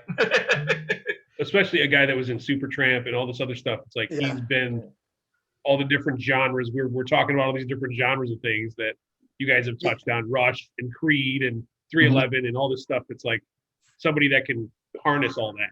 Yeah, And he did. He did that well. Absolutely.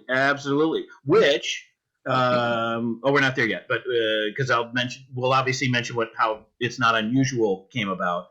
But yeah. Set a Give. Here's another little something for you, Danny. And what else? And we talk. I was wondering if we wanted to break this into two parts and have you guys come back and talk about the instrumentals and the covers and stuff, and find some more, and maybe the outtakes or if something if you guys want to. We've already been going for like 2 hours here, I think. So. Wow. Yeah. Where's my time marker? Yeah. I don't know. Holy cow! See, But time flies when you're having fun or your pants are on fire. I love that. You love yeah, your like pants like on I fire? You're mentioned, having fun yeah. with your pants Yeah, on? no, it's just the having fun part.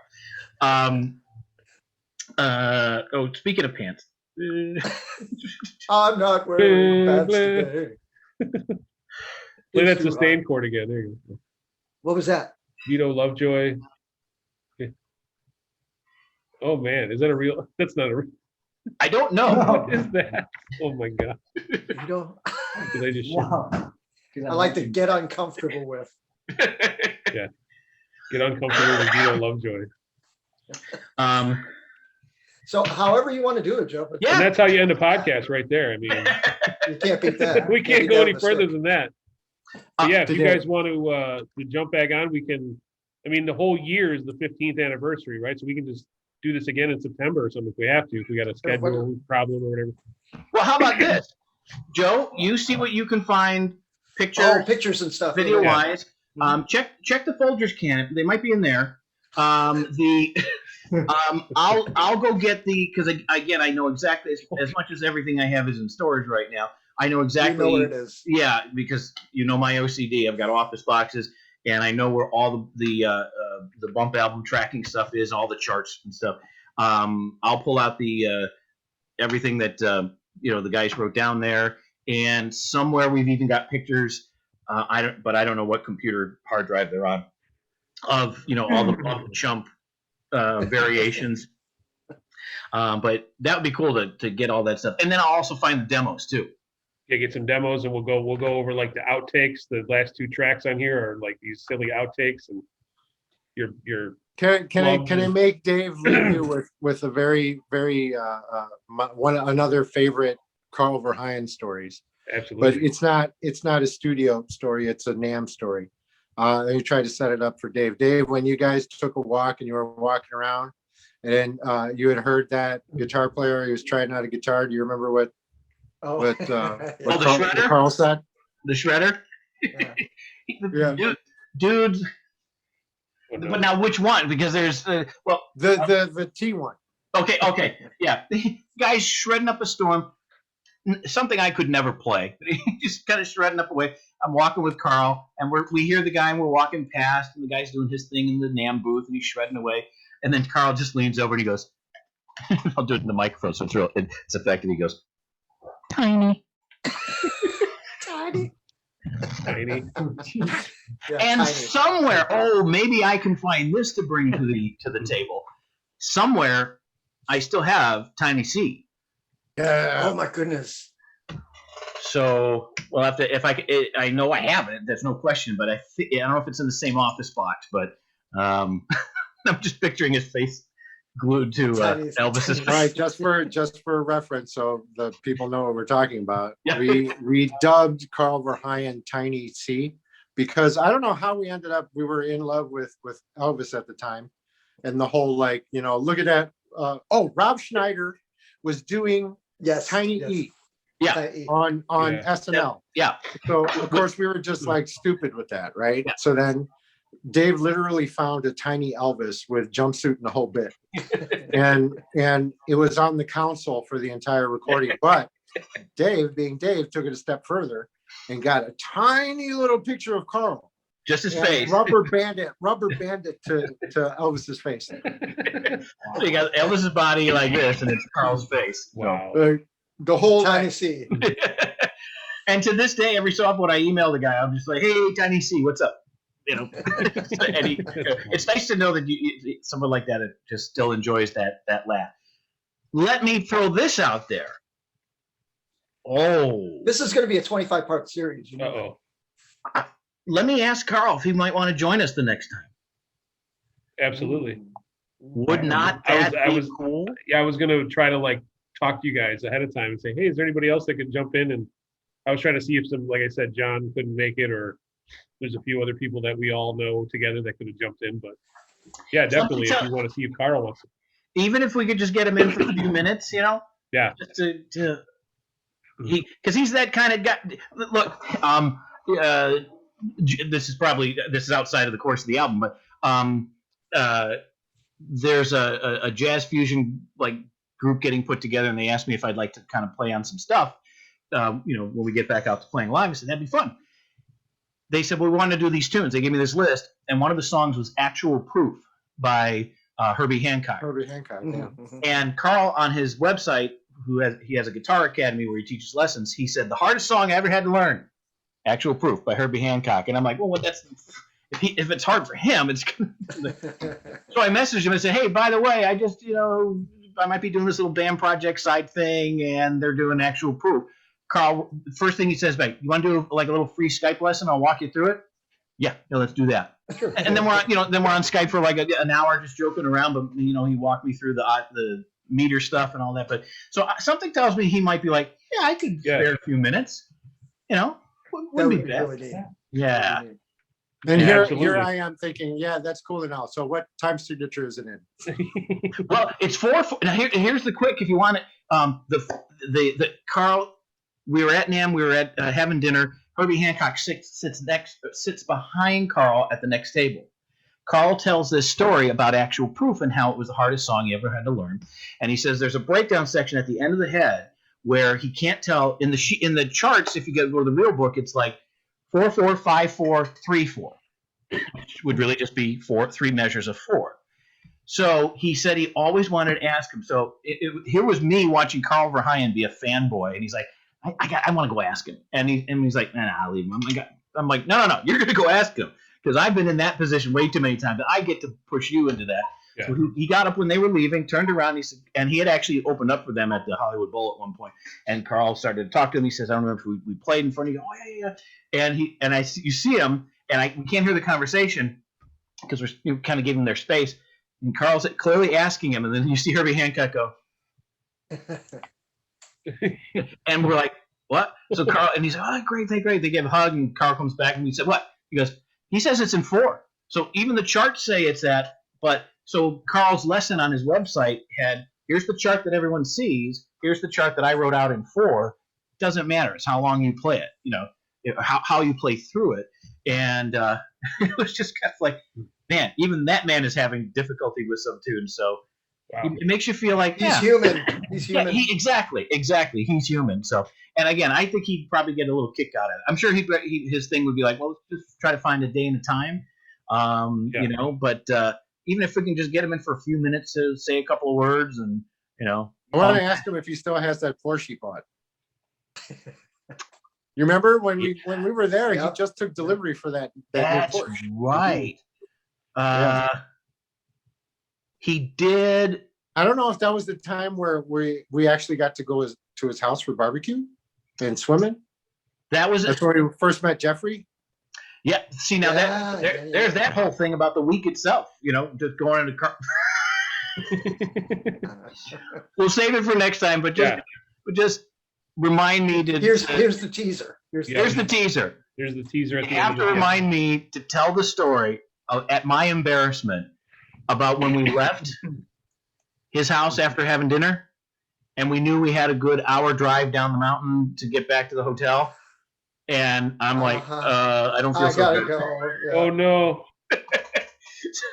But it's hysterical because then it has to do with Jay's phone, and it's one of those stories where you wouldn't believe it, and it's totally embarrassing to me, but it's so funny. So we'll save that for next time. Awesome. Yeah. I'll email Carl, tell him about all this, see what we Sure, can, what kind of response we can get, and that would be awesome. Because I'm And gonna I'll put start it. digging for stuff. Yeah, and I'll put it out, that little like graphic I made about, hey, you got any stories? If any of your friends or anybody watching this Mhm.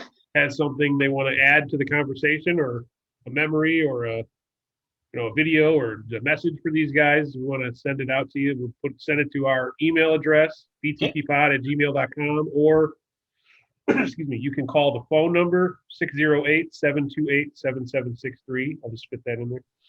And I'll put the graphic up in front of our faces here Mhm. for a second. We don't want to cover our faces for too long, but no, this is good stuff. I'm glad this came about, and we're celebrating this because, again, it's one of the albums we always liked. And yeah, so anybody out there watching this, if you want to buy this album, davebenziger.bandcamp.com. Here's the Bump album, and you can, it's $6 right now or more if you want to donate more. And I mean, yeah, we'll definitely dive in on a part 2 of this and talk about some more stories. Again, the instrumentals, the cover More stories. songs, and Mhm. The some outtakes. more outtakes and stuff. So, Yeah. thanks again, guys, for joining us Thank for you, this. Joe. Thank you for Yeah. having us, Joe. I'm glad Yeah. we put this together, and yeah, we'll Thanks, definitely Tony. keep it going. Yeah, Tony, thank you, you Tony. We got to And the thank jacket, Tony's the jacket. jacket. Yeah, And the jacket, yes. Ah, everybody sorry, must Jacket. say thanks to Tony's jacket before they leave. The jacket was sleeping in the corner though. Yeah, he's He needs he's a in the rest from closet. you. Yeah. Needs a rest. Yeah. But yeah, thanks, guys. Happy Pie Day, everybody. We didn't Yeah, really man. dig in. We didn't get to even talk about our pies. We're so invested in Bump. But go buy the album if you can. Check them out. These guys are great. And thanks again for jumping in on us. And we'll Let us we'll know talk what's to up, you. man. We'll We'll be talk to more you than some more. happy. Yep. Yep. Thank you. Cheers, everybody. Later. Thanks, boys. Bye. Show R2D2's butthole one more time.